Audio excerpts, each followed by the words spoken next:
आपका paper leak हो रहा है। हमारे बच्चे का है, आपके बच्चे का है। देश में करोड़ों करोड़ बच्चे जो उनका भविष्य का सवाल है, ये करने का प्रयास किया तमाम आंदोलन उन्होंने। तो ये केवल तानाशाही के दम पर जैसे चुनाव जीत लेते हैं, ये हेरा फेरी करके चुनाव जीत लेते हैं।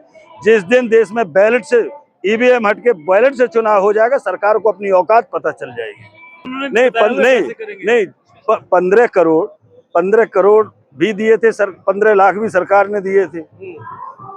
2 करोड़ नौकरियां देने का वादा किया था। आज तक किसी वादे पे आई है सरकार ने कभी सच बोला ही नहीं। जो उनका मैनिफेस्टो चुनाव में होता है, एक भी आप बता दीजिए। आप मीडिया से जुड़े हुए अराजकता फैलाकर, क्योंकि यहाँ पे अभी चल रहा है भरत तिवारी जी का, और वहां पर अविनाश पांडे जी का ये लोग समर्थन कर रहे हैं, और वहाँ ये शहीद आजम बता रहे हैं। तो ये दोहरा चरित्र की राजनीति नहीं होनी चाहिए।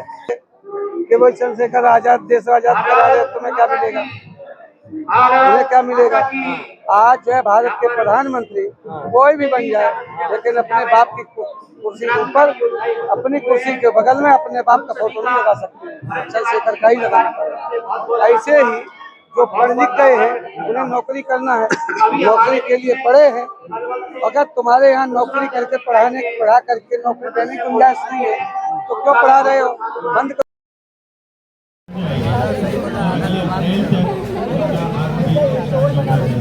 पहचाने थी और बची हुई कभी कभी समानता। लगभग दिन के 3 बजे हैं और संडे है आज।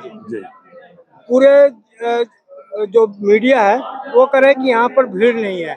आप कब आए हैं? आपको क्या भीड़ यहाँ दिख रही है? नहीं भीड़ दिख रही है? नहीं, बिल्कुल। मैं यहाँ पर 11 बजे आ गया था, तब से लगातार भीड़ दिख रही है।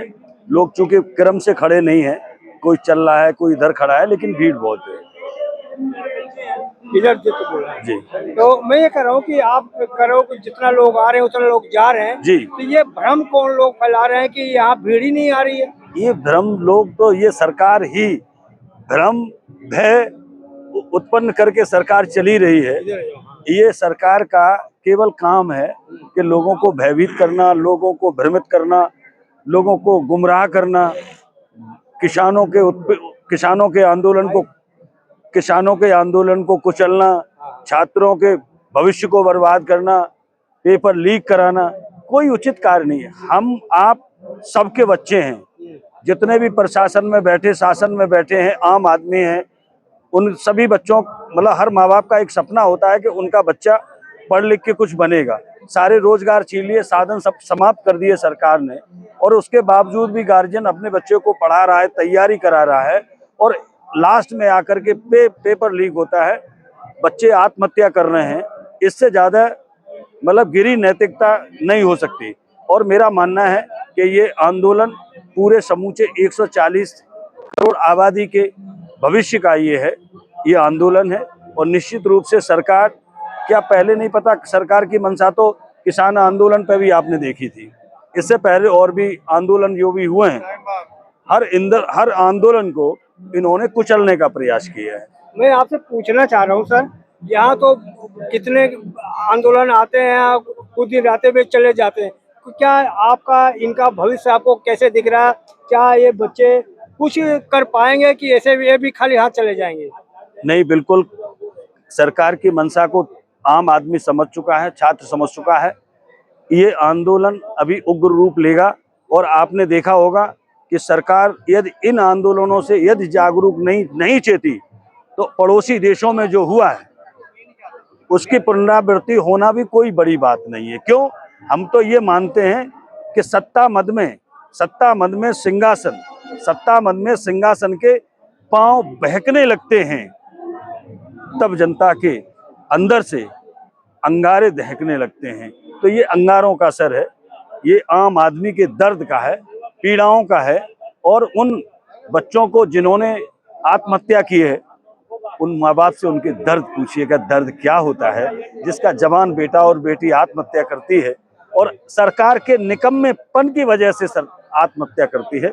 इससे ज्यादा दर्दनाक कोई दृश्य नहीं हो सकता। सर, आप अपने बारे में बताएं, आपको क्यों आना हुआ यहाँ? तो आपको ऊपर आरोप लग रहा है कि आप लोगों क्या जो तो बच्चों का प्रोटेस्ट है। देखिए, मैं एक सामाजिक कार्यकर्ता हूं और राष्ट्रीय स्तर पर हम लोग काम करते हैं। देश का हर बच्चा देश का हर बच्चा, देश का हर बच्चा, देश का प्रत्येक नागरिक के साथ गलत होगा और हम उसका गलत नहीं सहन करते हैं। और हम तो पूरे प्रदेश में जहां इस तरह के प्रोटेस्ट होते हैं मैं उनमें सहभागिता करता हूं, उनका साथ देता हूं। मैंने किसान आंदोलन में भी समय दिया। तो आपको पेपर थोड़ी देना है, आप क्यों यहाँ पर आए? तो पेपर हमारे बच्चे, आपका पेपर लीक हो रहा है। हमारे बच्चे का है, आपके बच्चे का है, देश में करोड़ों करोड़ बच्चे जो उनका भविष्य का सवाल है। ये आपका तो नहीं पेपर लीक हो रहा है, आपका तो नहीं यहाँ पे पेपर देना है। नहीं, हमारा नहीं हो रहा है। यदि यही सोच करके तो देश पतन की ओर जा रहा है कि ये हमारा नहीं हो रहा, ये उसका नहीं हो रहा। ये देश के 140 करोड़ नौजवान, देश की जनता के, जिस जनता के दम पर इन्होंने सरकार हासिल की है, ये लोकतंत्र पर हमला है, लोकतंत्र की व्यवस्था पर हमला है, भारत माँ की आत्मा पर हमला है। ये सरकार का जो रवैया है, किसान आंदोलन में कुचलने का प्रयास किया, तमाम आंदोलन उन्होंने, तो ये केवल तानाशाही के दम पर जैसे चुनाव जीत लेते हैं, ये हेरा फेरी करके चुनाव जीत लेते हैं। जिस दिन देश में बैलेट से, ईवीएम हट के बैलेट से चुनाव हो जाएगा, सरकार को अपनी औकात पता चल जाएगी। मैं ये कर रहा हूँ सर, आप लोग करा कि आप ईवीएम की बात कर रहे हो, लेकिन जब आप लोग ईवीएम से जीत जाते हैं तो ईवीएम सही हो जाता है, जब हार जाते हैं ईवीएम खराबी निकल। उन्होंने पहले प्लान किया हुआ होता है कि हमने इस जगह पे कितनी सीटें लेनी है ताकि लोगों को डाउट ना हो। थोड़े से दूसरे भी जिता दिए, उनको फिर परचेज कर लिया। क्या इनके बात सहमत है आप? बिल्कुल 100% में सहमत हूँ। आपने और भी सहमत? ये बताओ, आपका मोबाइल हैक हो रहा, आपके अकाउंट चले जा रहे हैं, तो ईवीएम उसी का हिस्सा है। और तमाम देश विदेशी लोग इनसे ज्यादा उनका तर्क है सर, जो ईवीएम है उसमें नेट नहीं होता है, इंटरनेट नहीं होता, तो मोबाइल में तो इंटरनेट होता है, इसलिए हैक हो जाता है। नहीं, 15 करोड़ भी दिए थे सर, 15 लाख भी सरकार ने दिए थे।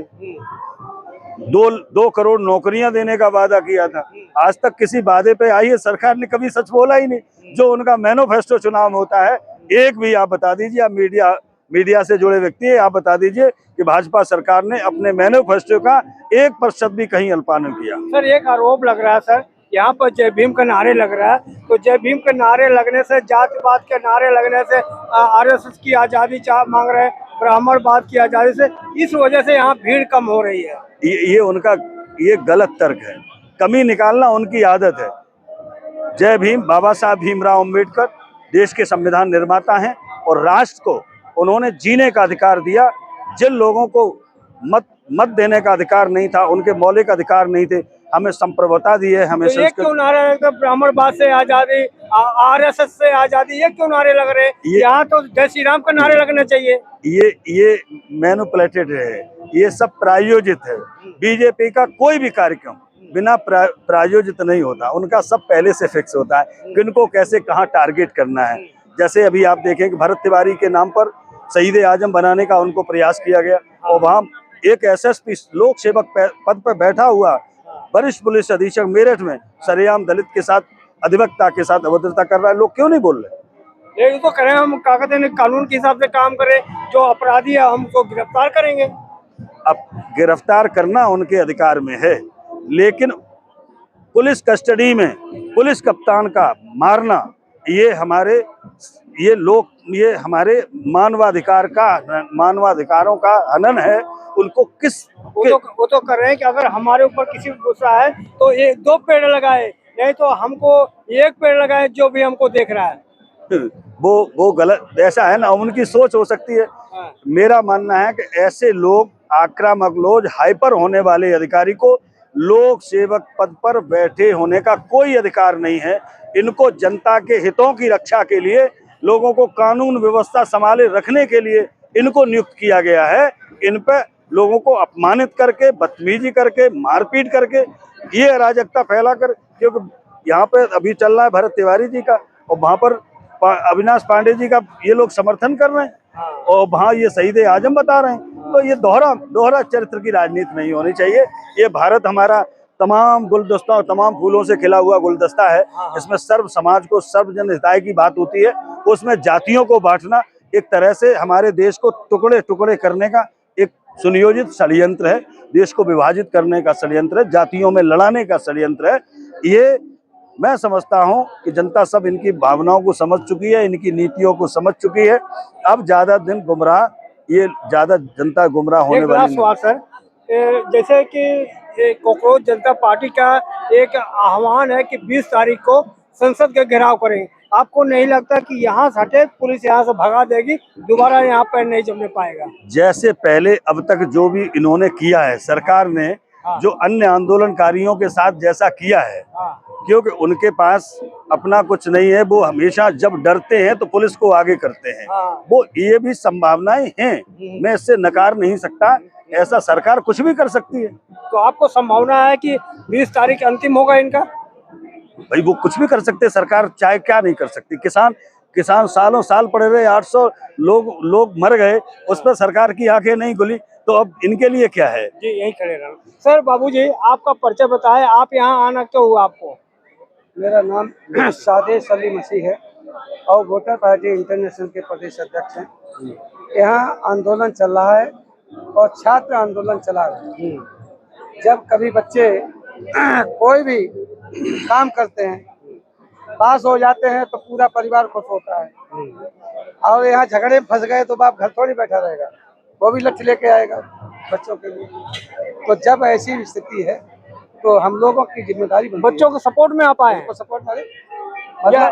या आपको पेपर देना है, आपका पेपर लीक हो रहा है? अरे भाई, यही बात तो चंद्रशेखर आजाद से पूछते कि भाई चंद्रशेखर आजाद देश आजाद करा रहे, तुम्हें क्या मिलेगा? तुम्हें क्या मिलेगा? आज जो है भारत के प्रधानमंत्री कोई भी बन जाए, लेकिन अपने बाप की कुर्सी के ऊपर, अपनी कुर्सी के बगल में अपने बाप का फोटो नहीं लगा सकते, चंद्रशेखर का ही लगाना पड़ेगा। ऐसे ही जो पढ़ लिख गए हैं उन्हें नौकरी करना है, नौकरी के लिए पढ़े हैं। अगर तुम्हारे यहाँ नौकरी करके पढ़ा करके नौकरी देने की गुंजाइश नहीं है तो क्यों पढ़ा रहे हो? बंद करो अपने स्कूल को। देखिए, और यहाँ आरोप लग रहा है ये बच्चों का इतना देर प्रोटेस्ट चल रहा है, ये फंड कहाँ से आ रहा, पैसा कहाँ से आ रहा? हाँ, मतलब बच्चे खर्च कर रहे हैं तो फंड की बड़ी चिंता सता रही है। मोदी जी रोजाना हवाई जहाज मोड़ रहे हैं। अच्छा,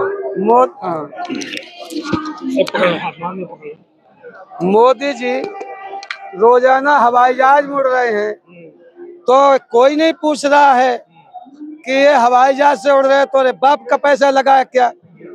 ये लड़के अपन पास होने के लिए 15 साल परीक्षा दी, छोटी छोटी सब परीक्षाएं दे के आए होंगे, पैसा खर्च करके ही आए। तो ये कोई भिखारी तो है नहीं, पैसा था। अच्छा बाबूजी, मैं रोक रहा हूँ आपको। मैं कहा जा रहा है कि जो देश का मुखिया है उसको घर का मुखिया क्यों नहीं मान लेते आप? देश के मुखिया, घर के मुखिया, मतलब जो है देश का मुखिया, घर का मुखिया। तो जैसे देश के प्रधानमंत्री सबकी पत्नी का पति क्यों नहीं हो जाता है?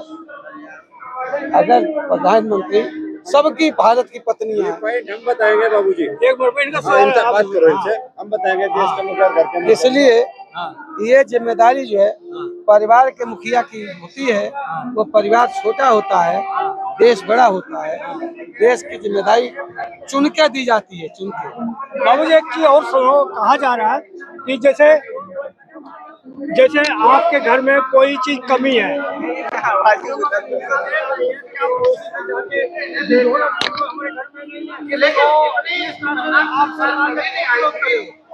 सरकार का विरोध, अब महंगाई, मतलब अगर जो टैक्स दे रहा है तो उसका टैक्स का पैसा जब तुम जो है सो हवाई जहाज उड़ा रहे हो तो मालिक बोलेगा नहीं, मालिक तो फिर डंडे लेके तुम्हारे पीछे लगेगा और ठीक कर देगा। मालिक की बोतल है जो तुम्हें वोट देके और उसी तक पहुंचा सकता है, तो पटक के सड़क पर तरफ मार सकता है। अच्छे प्रधानमंत्री सुधर गए, यही संसद है और यही सरकारें रही। भारत की इंदिरा गांधी बहुत बड़ी तोप कहा थी, लेकिन यही यहाँ फूलन देवी पार्लियामेंट के बगल में यही, यहाँ पर क्या नहीं हो सकता है?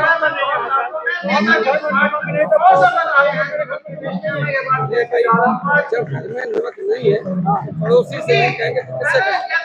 पड़ोसी से जा सकता है क्या? अपने घर का बुराई बताओ पड़ोसी को। अरे भाई जब तुम नहीं बताओगे तो किससे बताना चला जाएगा? जब कोई कभी घर में व्यवस्था आपको घर में करना है कि पुराना आपको ला के देगा घर में? झगड़े जब होते हैं पड़ोसी पूरा मजा लेता है, जब तुम मौका देते हो तो पड़ोसी मजा लेता है। तो सरकार को क्यों काम में ढूंढते हो? अपने घर में तो रोजगार नहीं है, महंगाई है, सरकार को क्यों बोल रहे अरे हो? तो चुनाव क्यों लड़ने आते हो? भारत में चुनाव क्यों लड़ने आते हो? लोकतंत्र सिस्टम है ना, हम वोट देते हैं, अब कुर्सी पे बैठे हो, हैं?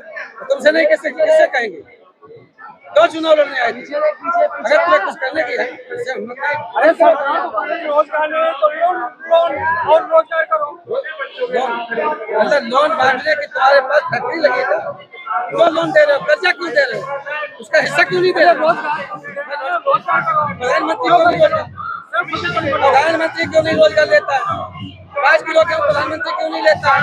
2 करोड़ रुपया क्यों तनख्वाह पाता है? एक इंडिया में कितने रोजगार लगे हैं पहले आप ये बताइए। एक इंडिया में रोजगार दिया गया।